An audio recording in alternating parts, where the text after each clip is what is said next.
주셔도 내 마음 한 자락도 지키지 못하네. 이 모습 부끄럽습니다.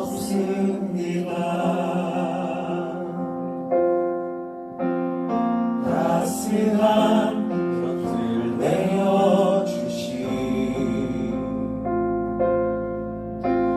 주님 앞에 나아갑니다.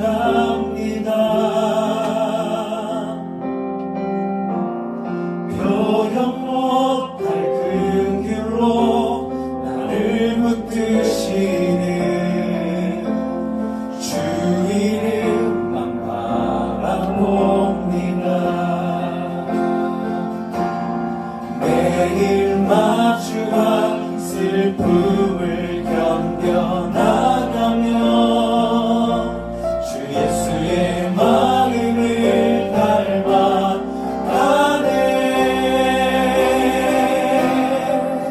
두려운 걸음마다 주가 동행하니 주 의지하며 오늘을 걷네.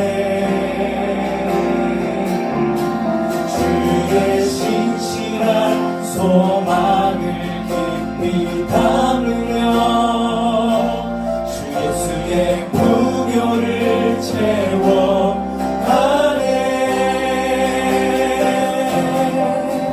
하나님의 자녀로 명예 지켜가며 깊어진 삶을 주께 드리네.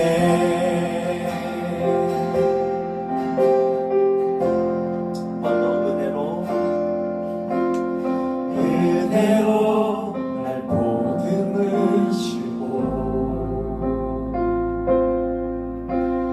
사랑으로 품어주셔도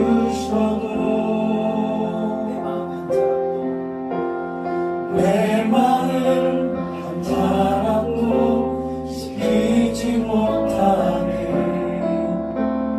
이 모습 부끄럽습니다.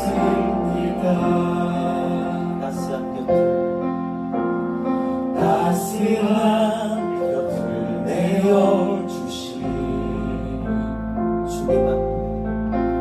주님 앞에 나아갑니다.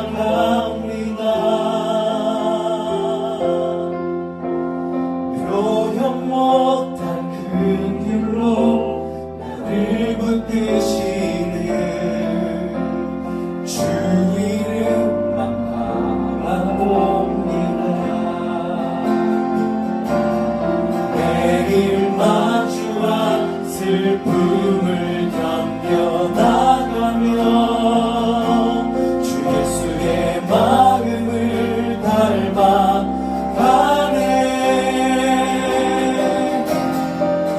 두려운 걸음마다 주가 동행하니 주 의지하며 오늘을 걷네. 주의 신실한 소망을 깊이 담으며 주 예수의 풍요를 세워가네.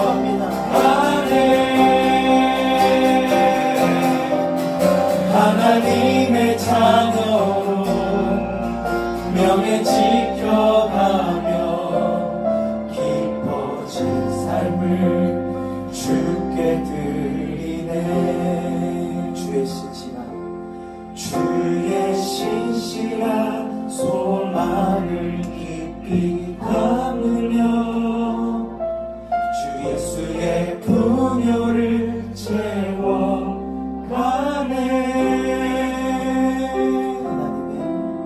하나님의 자녀로 명예 지켜가며 깊어진 삶을 주께 드리네.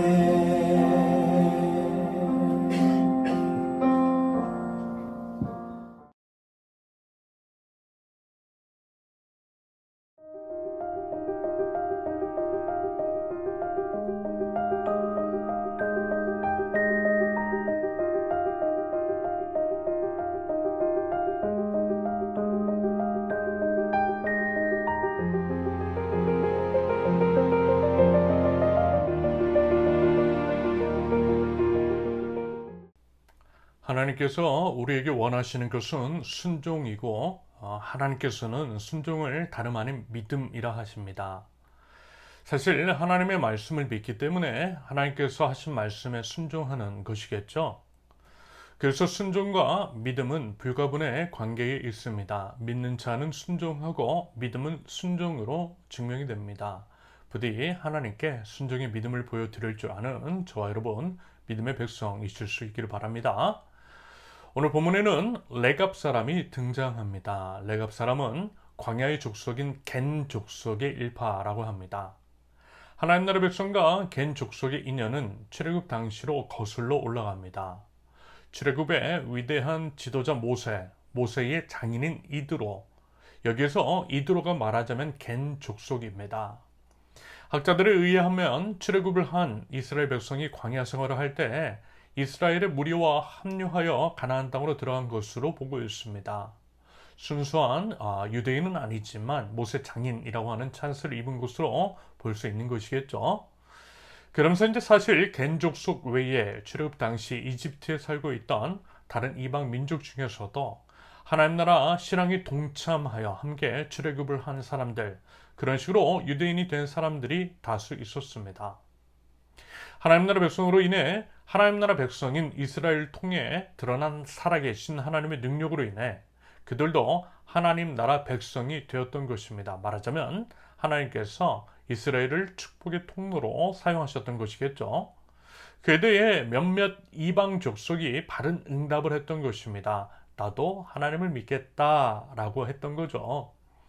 부디 하나님 나라 백성이 우리를 통해서도요, 주변 사람들이 하나님 나라 백성이 되는 복을 누릴 수 있기를 기대합니다. 먼저는요, 사랑하는 우리 식구들부터 그럴 수 있기를 기도합니다. 한편 이들 이제 레갑 사람은 가나안 땅에 들어가서도 여느 이스라엘 백성과는 다르게 어떤 성읍에 정착하지도, 그래서 이제 농사를 짓지도 않았다라고 합니다. 대신 광야에서 여전히 머물면서 원래 이제 자신들이 행했던 유목민의 삶을 지속해 나갔다라고 하죠. 그들이 이제 그와 같은 선택을 했던 이유는 다른 것이 아니었습니다. 그것은 정착 생활이 주는 안일함과 편리함, 그리고 우상 숭배의 절은 가나안 문화에 물들지 않겠다라고 하는 다짐에서 비롯된 것이었어요. 하나님 나라 백성으로서의 구별됨, 거룩함을 지키겠다라고 하는 의지적 결단입니다. 아무래도 사람은 사회적 존재, 그래서 사람은요, 주변 상황과 환경, 어울리는 사람들에게 영향을 주고받기 마련입니다. 게다가 약하죠. 약하기 때문에 쉽게 물들 수 있어요. 금묵자흑, 까마귀 노는 곳에 백로야 가지 마라 라고 하는 말이 괜히 나온 것은 아니라는 것입니다. 그러므로 다시 한번 말씀을 드리지만 그들의 선택, 즉 불편한 유목민의 생활을 지속해 나가는 것, 그런 식으로 한 곳에 정착하지 않으면서 불편한 삶을 살아가기로 계속 선택한 것은 자신의 신앙인으로서의 거룩함을 지키기 위한 결단, 우리 기독교 신앙의 표현을 빌리자면 십자가의 선택이라 할 수 있겠습니다. 쉽게 얘기해서 그들이 이제 자격이나 무슨 능력이 없어서가 아니라 하나님 때문에, 하나님 나라 백성이기 때문에 의도적인 불편함을 선택했다라는 거죠. 좁은 문, 좁은 길, 바로 그것입니다. 여러분 어떻습니까? 우리는 과연 그와 같은 선택, 즉 우리 신앙을 지키기 위해 일부러 불편함 혹은 손해를 보는 선택을 하고 있습니까? 아니면 그와 같은 의식 없이 그저 우리의 편리, 우리의 편함, 안락함 같은 것들, 남들이 다 하는 것들을 똑같이 선택하고 있습니까? 무엇보다 우리의 선택의 기준은 과연 무엇입니까? 하나님입니까? 세상의 이목입니까? 아무튼 이후 레갑 족속을 제외한 이스라엘 백성의 행태를 볼 때 하나였던 이스라엘이 북이스라엘과 남유다로 분열한 것, 이후 북이스라엘은 아시리아의 멸망을 하게 되고 지금 남유다는 바빌로니아에 의해서 멸망을 하게 되는 것, 그와 같은 상황 속에서 그것의 원인은 분명 불순종이 있었고 그것은 결국 우상 숭배였다라고 하는 것들을 감안해 볼 때 레갑 사람들의 선택은 올바른 것이었다라고 판단이 됩니다. 말하자면 그와 같은 단호한 결단이 있었기 때문에 그들은 그들 스스로 세속의 유혹으로부터 지킬 수가 있었던 것이고요. 하나님 나라 백성으로서의 거룩함을 유지할 수 있었던 것이겠죠. 이런 이유로 하나님께 심판과 징계가 아닌 칭찬과 상급을 받을 수 있었던 것이겠습니다. 그리고 이제 그들의 구별된 삶, 거룩한 삶의 몸부림은 몇백 년이 지났음에도 불구하고 변함없이 지속되어 왔으며 지금 이 순간, 즉 남유다가 멸망하는 이 시기에도 유효하고 그들의 삶을 하나님께서 높이 칭찬하시는 것들을 보게 됩니다. 남유다 백성하고는 선명하게 대비가 되는 그들의 거룩한 삶이더라는 거죠. 아마 지금 하나님께서 레갑 사람들을 소환하셔서 이야기를 꺼내신 것은 충분히 이 때문일 것이라고 예상이 됩니다. 레갑 자손을 보고 그렇게 이제 좀 깨달아나고 제발 좀 회개하라는 의미 있을 것 같다라는 거죠. 그래서 한번 보자고요. 먼저 이제 오늘 본문에서 레갑 사람에 대한 이야기는 이렇습니다. 오늘 본문의 배경이 되는 내용, 즉 예레미야 35장 18절 전에 기록된 내용을 보면요. 먼저 이제 하나님께서 예레미야에게 이런 말씀하세요. 일종의 테스트를 해보라는 말씀이셨습니다. 레갑 사람들이 어떤 사람인지에 대한 테스트였습니다. 간단하게 정리를 하면 레갑 사람들에게 이제 포도주를 권하여 마시게 해보래요. 그랬을 때 그들의 답변은 이런 것이었죠. 포도주를 마시지 않는다고. 그래서 안 마시겠대요. 그러면서 그들이 그렇게 하는 이유에 대해서 설명을 합니다. 그들의 이제 조상 레갑의 아들 요나답으로부터 분부를 받은 것. 즉 포도주를 마시지 말라는 것은 물론이고 정착하지 말라는 것도 이제까지 계속해서 지켜 행했다라고 합니다. 그들이 이제 그렇게 했던 이유는 앞서 말씀을 드린 것과 같습니다. 그들이 이제 세상과의 구별됨, 거룩함을 유지하기 위함이었던 거죠. 신앙인으로서의 결단이었고 결단에 따른 시행이었습니다. 그러면서 그들이 지금 유목민으로서 광야에 이제 장막이 머무는 것이 아니라 예루살렘 성에 들어가 있는데 그렇게 한 이유는 다름이 아니라는 거죠. 그저 바빌로니아 군대와 시리아 군대를 피하기 위한 일시적인 선택일 뿐이라는 것입니다. 그들의 편리함, 편함을 위한 선택은 아니었다라는 거죠. 바꿔 말하면 물론 이미 바빌로니아를 통한 유다의 심판이 정해졌기 때문에 그럴 리는 없겠지만 그와 같은 전쟁의 위협이 사라질 때 언제든 다시금 광야로 돌아가겠다라는 겁니다. 결코 안주할 수가 없다라는 거예요. 이와 같은 답변에 대해 하나님께서는 말하자면 예레미야에게 이런 의도이셨음을 드러냈어요. 결국 하나님께서 레갑 사람을 테스트하신 것, 그들에게 이제 포도주를 권하여 마시라 시험을 하도록 하신 것, 그것을 통해 그들이 포도주를 거절하는 것은 물론이고 이제까지 하나님 나라 백성으로서 철저히 지켜 행했던 것을 드러내게 하심으로써 그들에 비해 선명하게 대비가 되는 유다 백성의 죄악을 지적하시기 위함이셨던 겁니다. 수없이 많은 예언자들을 보내셨고 그래서 이제 회개를 촉구하셨음에도 불구하고 그들의 이야기에도 귀를 기울이지 않았으며 하나님의 말씀을 듣지도 않았던 것들을 말씀하세요. 그렇기 때문에 심판을 하시는 것이라는 말씀입니다. 그러면서 이제 오늘 본문 18절과 19절에서 순종의 믿음을 보여 하나님의 말씀을 준엄하게 지켜 행함으로써 자신의 거룩함을 지키고 그것을 통해 하나님의 거룩함을 드러낸 레갑 사람들에게 레갑의 아들 요나답의 자손 가운데서 나를 섬길 사람이 영원히 끊어지지 않을 것이라는, 다시 말해서 영원한 복이 있을 것이라는 약속을 해주십니다. 결국 이것들을 통해 하나님께서는 순종을 원하시며 하나님 나라 백성으로서 거룩을 지키기 위한 선택을 하라는 말씀이신 것이겠죠. 하나님께서는 레갑 사람에게서 드러난 순종의 믿음을 다름 아닌 우리에게도 똑같이 요구하고 계십니다. 이제는요, 우리가 이제 그 부르심에 응답하여 그 믿음을 드려야 할 때입니다. 그러면서 여러분, 하나님께서 이제 우리에게 진정으로 원하시는 것은 과연 무엇일까요? 하나님은 우리에게 거룩을 원하십니다. 거룩하길 원하시는 거룩하신 하나님이십니다. 레위기 11장 45절, 나는 너희의 하나님이 되려고 너희를 이집트 땅에서 데리고 나온 주다. 내가 거룩하니 너희도 거룩하게 되어야 한다. 거룩의 의미는 죄도 흠도 없는 완전 무결한 상태입니다. 그런데요, 사실 이건 불가능하죠. 인간은 본디 날 때부터 죄인이기 때문에 죄를 저지르며 살아가는 것이 자연스럽습니다. 어떤 사람은 이것을 엔트로피 법칙이라고 연력학 제2법칙과 연관지어 이야기를 하기도 해요. 세상은 엔트로피, 즉 무질서도가 증가하는 방향으로 흘러간다라고 하죠. 쉽게 얘기해서 우리 이제 집 각자의 방만 보더라도 어때요? 여기저기 어지럽혀지는 것이 자연스러운 방향성이라는 것입니다. 누군가가 잔소리를 하고 청소를 해야, 다시 말해서 방을 향해 에너지가 가해져야 방 안이 정돈이 되고 질서가 잡히더라는 거죠. 완벽하지는 않지만 나름 의미가 있는 설명인 것 같습니다. 이 논리대로라면 우리는 죄를 저지르며 사는 것이 자연스럽더라는 것. 우리 스스로는 거룩할 수 없다라는 거죠. 우리에게 예수님이 필요한 이유입니다. 엔트로피 법칙을 말씀드릴 때 누군가의 잔소리, 청소를 하는 것과 같은 에너지, 그게 바로 예수님이시라는 것이고요. 예수님의 보혈로 해석될 수 있는 것입니다. 우리는 오직 예수님의 보혈, 거룩한 피로서만 거룩하게 될 수 있다라는 거죠. 아무튼 이제 거룩은 점도 흠도 없는 무결한 상태를 의미하며 그것은 오직 하나님께만 어울리는 단어이지만 예수님의 보혈로 우리도 거룩하게 될 수 있음을 기억합니다. 이것이 우리 믿음이자 십자가 보혈의 능력입니다.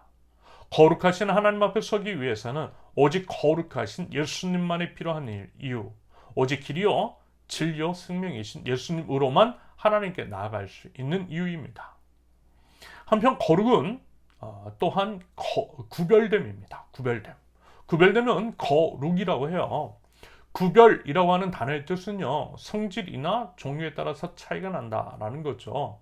성질이나 종류, 결국 존재 혹은 존재의 의미와 연관되어 있다라는 것입니다. 성질이 다르다라는 거예요. 다른 종류라는 거죠. 그것이 거룩이라고 하는 속성 안에 담겨 있는 의미입니다. 그러므로 우리는 이렇게 생각해 볼 수 있겠어요. 거룩은 본디 존재의 문제라는 것을 말입니다. 우리 신앙이 어떤 소유라든지 어떤 행위 같은 것이 아니라 존재에 관심을 두는 이유입니다. 우리 이제 구원이요 소유나 행위에 있지 않다라는 거죠. 여러분 아마 이 찬양을 아시는 분이 있을 것입니다. 돈으로도 못 가요 하나님 나라, 힘으로도 못 가요 하나님 나라, 거듭나면 오는 나라 하나님 나라, 믿음으로 사는 나라 하나님 나라. 돈, 소유, 힘, 행위, 소유나 힘이 아닌 거듭남으로, 거듭난다라고 하는 것은 존재의 변화를 의미합니다. 그리고 믿음으로 산다라고 하는 말의 의미는 믿는 자로서의 정체성을 가지고 산다라는 거죠. 그러면서 이제 정체성이라고 하는 단어의 뜻이 변하지 않는 아니하는 존재의 본질을 깨닫는 성질입니다. 결국 정체성은 존재 의미인 거죠. 정체성은 존재 의미입니다. 이 단순한 어린이 찬양 안에도 우리 신앙의 본질, 다시 말해서 하나님 나라가 소유나 행위가 아닌 존재 혹은 존재 의미와 연관이 되어 있음을 드러내고 있습니다. 결국 쉽게 얘기하면 하나님은 우리의 존재에 관해 관심을 가지고 계시고요. 우리의 존재가 거룩하길 바라신다라고 하는 것. 거룩은 구별됨이고 구별은 존재 자체 혹은 존재의 본질이 다르다라고 하는 것을 의미합니다. 그러면 누구와 다르다는 거예요? 예수님을 믿지 않는 세상 사람들과 다르다는 것입니다. 그러면 어떻게 달라요? 예수님을 믿는 우리들, 하나님 나라 백성은 하나님 나라 백성다움이 우리 존재 안에 묻어나더라는 것입니다. 하나님 나라 백성다움으로 인해 세상 사람들과 구별이 된다라는 것이고요. 그 구별됨을 거룩이라고 합니다. 여러분 아마 이런 말을 들어보신 적이 있을 거예요. 저 사람은 뭔가 좀 달라. 다른 사람하고는 다른 게 있어. 말하자면 그런 거예요. 그 같은 모습이 그의 삶 속에서 묻어나는 것이고 그것이 다른 사람과 구별이 되는 지점이라는 의미입니다. 말하자면 그런 구별됨이 있어야 한다라는 거예요. 누구에게서요? 우리에게서. 하나님 나라 백성이 우리에게서. 우리가 만약 하나님 나라 백성이라고 한다면. 그러면서 이제 그 구별됨이라고 하는 것, 그것은 결국 방향성이라 할 수 있겠습니다. 무엇을 바라보고 있느냐라고 하는 거죠. 다들 오른쪽을 바라보고 있는데 저는 왼쪽을 바라보고 있어요. 이것이 바로 저희 다른 사람들과의 구별됨입니다. 다른 존재이기 때문에 다른 쪽을 바라보고 있는 거예요. 그러면 우리가 바라봐야 할 방향, 우리 시선은 어디를 향해 있어야 할까요? 어디를 향해 있어야 거룩한 것이라 할 수 있겠습니까? 당연히 하나님이고 하나님 나라겠죠. 하나님이 어떤 분이신지를 명확하게 드러내신 예수 그리스도를 바라보고 하나님 나라 백성다운 성숙한 삶, 완벽한 삶을 살아내신 예수님을 바라보는 것입니다. 이처럼 거룩하신 주님을 바라보는 존재로서의 변화를 겪는 것, 이것이 말하자면 거듭남입니다. 남들처럼 오른쪽 보다가 왼쪽 보는 것으로 다시 태어난 거예요. 방향을 바꿨으니 회개라고 하는 것입니다. 회개는 돌이킴이잖아요. 뉘우치고 고치는 거죠. 방향의 전환입니다. 그렇게 이제 존재의 변화로 인한 방향의 전환이 말하자면 신앙의 시작이고, 그렇게 나의 존재가 변화했다, 내가 거듭났다, 세상을 바라보다가 이제 예수님을 바라보는 존재가 되었다라고 하는 것을 공개적으로 선언하는 것, 많은 사람들 앞에서 발표하는 것, 이것이 세례식 혹은 침례식이라고 생각하시면 되겠습니다. 자, 그러면 이제 존재의 변화를 경험한 사람은 이제 성질이 달라진 거예요. 정말 이제 존재의 변화를 경험했기 때문에 달라져요. 체질이 달라졌다라고 생각하시면 됩니다. 그래서 예를 들어서요, 여러분 체질이 변하면 어때요? 입맛도 변해요. 예전에는 입에 안 맞았던 음식이 나이가 드니까 맞아요. 오히려 과거에 좋아했던 음식이 싫어집니다. 입맛이 바뀐 거죠. 체질이 변했기 때문입니다. 젊은 몸에서 나이 든 몸으로 변화된 것일 수 있어요. 그래서 나이 든 몸에 적합한 음식을 찾는 것입니다. 나이 든 몸인데 여전히 젊은이들이 먹는 음식을 먹으면 탈이 날 수 있어요. 체질이 변했기 때문입니다. 이런 식으로 거듭난 사람, 하나님 나라 백성으로서의 존재 변화를 경험하면 체질이 바뀌어요. 입맛이 바뀌어요. 그래서 하나님 나라 백성이 되면 거룩한 하나님 나라 백성이 맞는다라고 한다면 과거 세상적인 것이 더 이상 입맛에 안 맞아요. 흥이 안 나요. 재미없어요.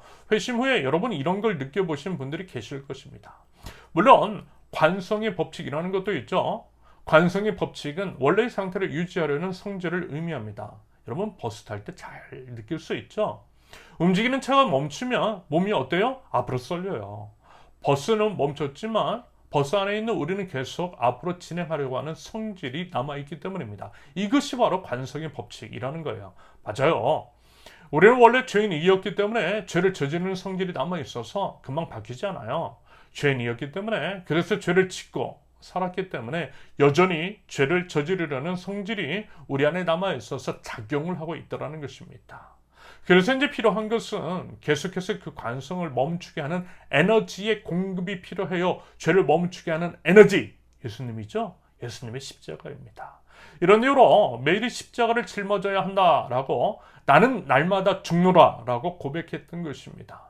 날마다 십자가를 짊어져야만 죄의 관성을 결국 멈출 수 있는 것이니까, 그래서 완전히 멈춰지면 완전한 존재의 변화를 경험하게 되는 것입니다. 그것을 신학적인 용어로 뭐라고 해요? 영화라고 합니다. 변화하는 과정은 성화라고 하죠.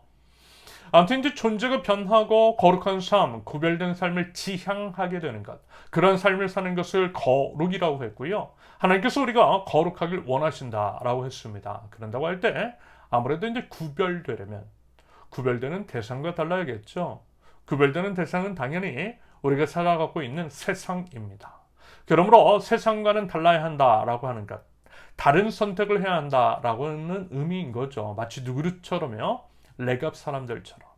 레갑 사람은요, 달랐어요. 구별됐어요. 거룩했다라는 것입니다.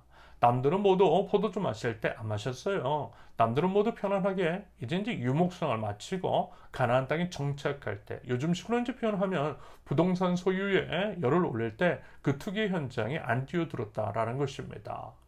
그래서 아마 다들 레갑 사람들을 보면서 비웃었을지 몰라요. 바보 같은 놈들이라고요.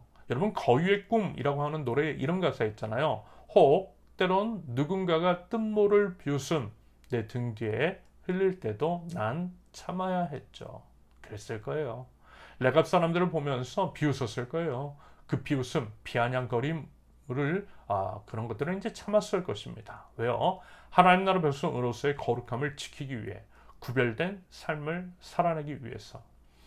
가나안 이방 족속 그 세상에 물들어 하나님 나라 백성으로서의 정체성을 잃어버리지 않기 위해 기꺼이 그들의 비웃음을 참았고요. 어려운 길을 선택했던 것입니다.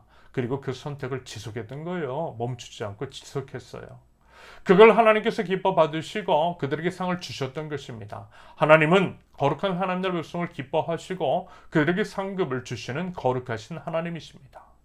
거룩한 하나님 나라에는 거룩한 하나님 나라 백성이 어울리고요. 그곳에 들어갈 수 있는 것도 당연히 거룩한 하나님 나라 백성이라는 거죠. 하나님 나라는 하나님 나라 백성에게 주시는 상급입니다.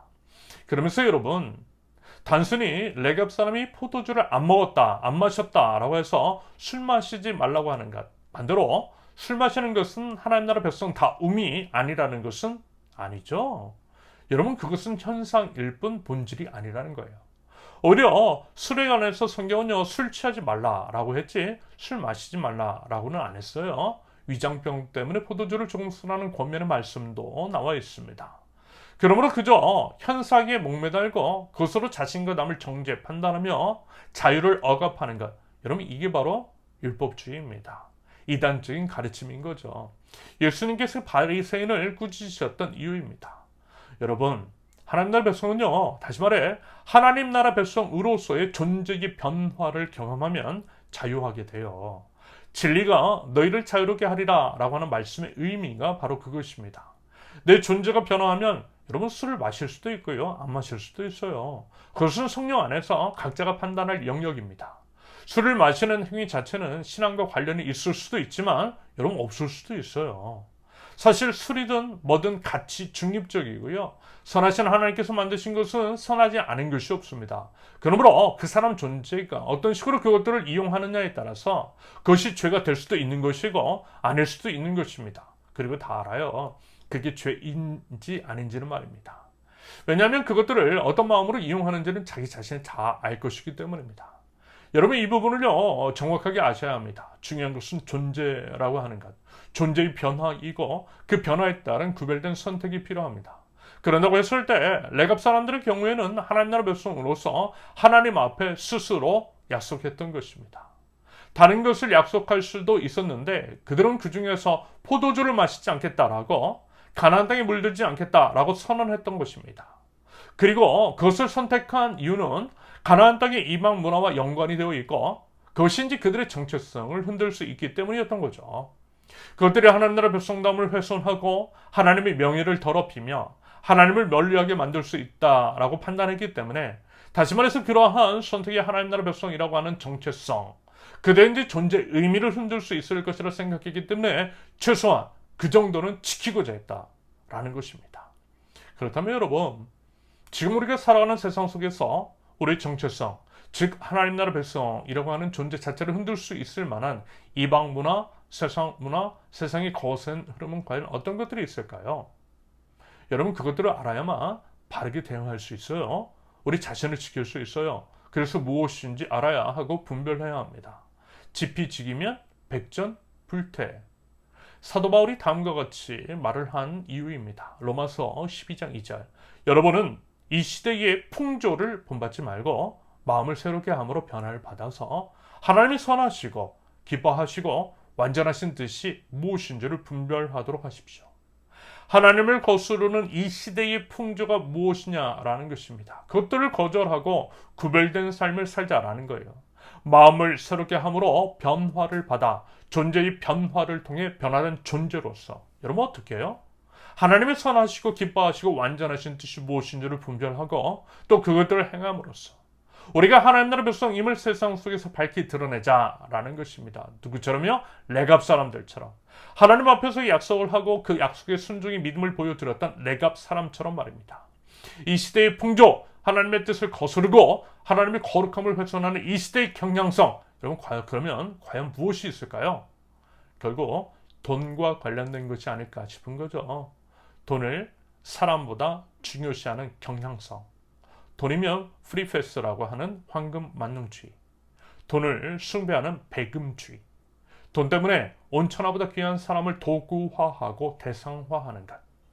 여러분 요즘 이제 있었던 찌양 사건도 결국 돈 때문이잖아요. 돈 때문에 사람의 약점을 이용하고 악용하는 것들. 사람 이기를 포기한 악한 자들. 그들은요 돈 때문에 악한 짓을 저질렀습니다. 돈이 신이 된 자본주의 사회. 중국에서도요 똑같은 모습을 봤는데요. 돈이 이데올로기까지 잠식했더라고요. 중국은 중국 공산주의가 아니라 배금주의, 황금 만능주의 신보를 신봉하는 게 맞더라고요. 거의 다 그래요. 너무 안타깝고 부끄럽지만 교회도 그렇죠. 큰 교회들, 어느 정도 이제 규모가 있는 교회에서 이제 세습을 감행하는 이유는 결국 돈 때문이잖아요. 바꿔 이야기를 하면 교회에 빚밖에 없고 교회는 없다면 아무것도 없는 시골교회, 개척교회라면 여러분 누가 그런 곳에 가려고 하겠습니까? 불법과 부정을 저지르면서까지 온갖 반대와 비난을 무릅쓰고 세습을 감행하는 것은요, 결국 돈 때문인 거죠. 돈을 숭배하는 세상의 문화에 물들었기 때문입니다. 그게 바로 타락이고 죄입니다. 가나안 이방 문화에 물든 이스라엘 백성의 타락과 정확하게 똑같은 패턴입니다. 그래서 여러분, 우리는 이런 거 하지 말자라는 거예요. 포도주를 입에 대지 않겠다라고 하는 것을 이런 식으로 적용할 수 있는 것입니다. 교회를 사유화하지 않고 욕심을 부릴 만한 건물 같은 것들을 소유하지 말자라는 것입니다. 그 선택하자라는 거예요. 생명 없는 건물 대신에 생명에, 그리고 이제 진짜 교인 사람에게 투자하자라는 것입니다. 이것이 우리 세우는 교회의 설립 취지이고 방향성이잖아요. 사람을 세우고 공동체를 세우고 자연 생태계를 세우는 교회, 공생과 상생, 지속적인 공존을 추구하며 그런 것들을 구체적인 실천을 위해 열이 모여 하나를 세우는 하나님 나라 공동체, 이거 잊지 말고 이거 꼭 지키자라는 것입니다. 레갑 사람들이 몇백 년이 흘러도 그 다짐을 지켰던 것처럼 말입니다. 우리도 그것들을 지켜 행함으로써 다른 교회들과 세상 사람들과 구별됨을, 거룩함을 지켜내자라는 것입니다. 아무튼 여러분, 각자 한번 생각해 보십시오. 세상에서 이제 유행하는 것, 세상 사람들이 몰두하고 있는 것, 우르르 몰려드는 것, 그래서 그거 안 하면 바보 되는 것, 그게 뭔지 한번 보자라는 거예요. 그러면서 그게 과연 하나님 보시기에 좋은 것인지, 하나님 나라 백성다운 선택일 수 있는지를 진지하게 한번 성찰하고 분별해 보실 수 있기를 바랍니다. 무엇보다 올해를 구별되게 할 하나님의 선하시고 기뻐하시고 완전하신 뜻이 무엇인지를 좀 제대로 알기 위해서 힘을 쓰고요. 그것을 지켜 행하기 위한 아름다운 몸부림이 있었으면 좋겠습니다. 설령 그것 때문에 바보 같다라고 하는 소리를 듣고 비웃음을 당한다 할지라도 말입니다. 여러분, 제가 몇 차례 이제 말씀을 드렸죠. 심지어는 목사들도 제게 이런 말을 했다고요. 비아냥거리면서, 목사님, 그건 성경에나 나오는 얘기죠. 심지어는 일부 목사들마저도 믿지 않는 성경 말씀을 여러분 우리의 삶 속에서 우리 세우는 교회에서 이루어 나가보자라는 것입니다. 순종의 믿음을 들여 성경 말씀이 진짜라는 것 우리 한번 보여주자고요. 마지막으로 결국 하나님의 선하시고 기뻐하시고 완전하신 뜻, 우리를 세상과 구별되게 할 우리의 선택은 결국 이것임을 여러분 다 아실 거예요. 생명 살리는 거죠. 생명 살리는 것. 생명을 살리는 선택. 내 이웃을 살리기 위해서 내 생명과 같은 것들을 주는 것. 마치 예수님께서 십자가 위에서 생명을 주시어 우리에게 생명을 주셨듯이 바로 그것입니다. 여러분, 그런 게 이제 과연 무엇이 있을까요? 어떤 게 있을까요? 우리 한번 머리를 맞대고요. 지혜를 구하면서요. 한번 찾아보고 실천해 보면 좋겠어요. 지금 이제 우리 교회 이제 다희자매가 방학을 이용해서 기후 위기, 생태계 회복 관련 활동을 하고 있는 것 같은데요. 그런 것도 될 수 있겠어요. 우리 교회에서 진행하는 일들, 후원하고 있는 단체의 성격, 비록 아무것도 없는 우리 교회이지만 아무것도 없을 때부터 여러 개인 및 단체에 후원하는 것도 여러분 같은 맥락일 수 있겠습니다. 아무튼 다양한 상상을 통해서 생명을 살리는 하나님 나라를 만들어 나가 보자라는 것입니다. 이것이 우리가 보여드려야 할 순종의 믿음입니다. 바라기는 하나님 나라가 이루어지길 원하시는 아버지 하나님의 뜻을 알아 그 뜻을 순종의 믿음을 드릴 줄 아는 하나님 나라 백성, 구별된 삶의 선택을 통해 거룩한 하나님의 나라를 이루어나갈 줄 아는 하나님 나라 백성들, 저와 여러분들 모두 되실 수 있기를 예수님의 이름으로 축원합니다. 함께 기도합니다. 거룩하신 하나님처럼 거룩한 백성 되길 원합니다. 거룩은 오직 거룩하신 예수님의 보혈로만 가능한 줄로 믿습니다. 예수 그리스도의 보혈을 의지하여 매일 십자가를 짊어지고 하나님 앞으로 나아갑니다. 비록 이 세상 가운데 살고 있으나 세상의 풍조를 따르지 않고 마음을 새롭게 함으로 변화를 받아 하나님의 선하시고 기뻐하시고 완전하신 뜻이 무엇인지를 분별하게 하옵소서. 그리하여 깊어진 삶을, 거룩한 삶을, 구별된 삶을 드려 하나님을 예배하는 거룩하신 하나님 아버지께서 받으실 만한 예배를 올려드릴 줄 아는 하나님 나라 백성들 저희에게 하옵소서. 그것이 죽음의 길인 줄도 모르고 불을 향해 달려드는 불나방처럼 돈을 향해 정신없이 달려가는 이 세상의 풍조를 보게 됩니다. 돈이면 다 된다라고 하는 황금 만능주의, 돈을 예배하는 배금주의, 돈을 위해 사람을 도구화하고 대상화하는 이 악한 세상의 풍조 속에서 하나님 죄를 지켜주시고 하나님 죄를 보호하여 주시옵소서. 남들 다 가는 넓은 문, 넓은 길이 아니라 설령 비웃음을 당하고 따돌림을 당한다 할지라도 하나님 나라 백성이라고 하는 정체성을 지키고 하나님의 자녀로서의 명예를 지키며 좁은 문, 좁은 길, 우리 주 예수 그리스도께서 먼저 걸어가신 그 길을 향해서 뚜벅뚜벅 걸어나갈 줄 아는 믿음의 백성 저희되게 하옵소서. 이웃을 살리시기 위해 자신의 생명을 버리신 예수 그리스도의 본을 받아 저희 가장 귀한 것들을 드릴 줄 아는 믿음을 허락하여 주시옵소서. 사랑하는 세우는 교회 공동체가 생명 없는 교회 건물이 아니라 생명을 살리기 위해서 투자하는 교회가 될 수 있도록 우리 하나님 인도하여 주시옵소서. 세상을 흉내내고 세상을 따라하는 기성교회를 따라하는 것이 아니라 오직 예수 그리스도의 삶을 흉내내고 예수 그리스도를 따라 살아가는 우리 세우는 교회 공동체 끝까지 우리 주님 다시 오실 때까지 그 믿음을 지켜 행할 줄 아는 하나님 나라 백성들 저희 되게 하옵소서. 저희 공동체 서로서로와 저희 이웃을 살려내기 위해서 저의 삶을 다르 들여다보고 살피게 하시며 비록 이 땅에서의 삶이 녹록하지 않고 힘듦과 어려움 가운데 있다 할지라도 오직 우리 주님 바라보고 늘 저희와 동행하시는 우리 주님을 의지하며 순종의 믿음을 포기함 없이 지속적으로 드릴 줄 아는 믿음의 백성들 될 수 있도록 하나님 저희를 인도하여 주시옵소서. 기후 위기로 인한 불안정한 날씨, 집중호우 가운데 하나님 건강과 안전을 지켜주시고 인간의 하나님 연약함으로 인해서 몸과 마음이 아프고 상한 자들 우리 주님 치료하시고 회복시켜 주시옵소서. 절망 중 예수 그리스도 안에서 희망을 꿈꾸게 하시며 어둠 속에서 밝은 빛을 영원히 함께할 하나님 나라에 대한 소망을 더욱더 품고 나아갈 줄 아는 하나님 나라 백성들 저희 안에 계신 우리 주 예수 그리스도를 더욱더 선명하게 드러낼 줄 아는 그런 삶을 살아가는 믿음의 백성들 모두 될 수 있도록 하나님 제 삶을 인도하여 주시옵소서. 이제는 우리 주 예수 그리스도의 은혜와 아버지 하나님의 극진하신 사랑과 성령님의 교통하심이 순종의 믿음을 드려 하나님을 예배하는 하나님 나라 백성들 우리 세우는 모든 권속들 위해 이제로부터 영원토록 함께 하시기를 간절히 축원합니다. 아멘. 감사합니다. 모든 예배를 마쳤습니다. 이번 한 주도요 여러분들 건강하시고 안전하시고 행복하실 수 있기를 바랍니다. 감사합니다. 사랑합니다. 축복합니다.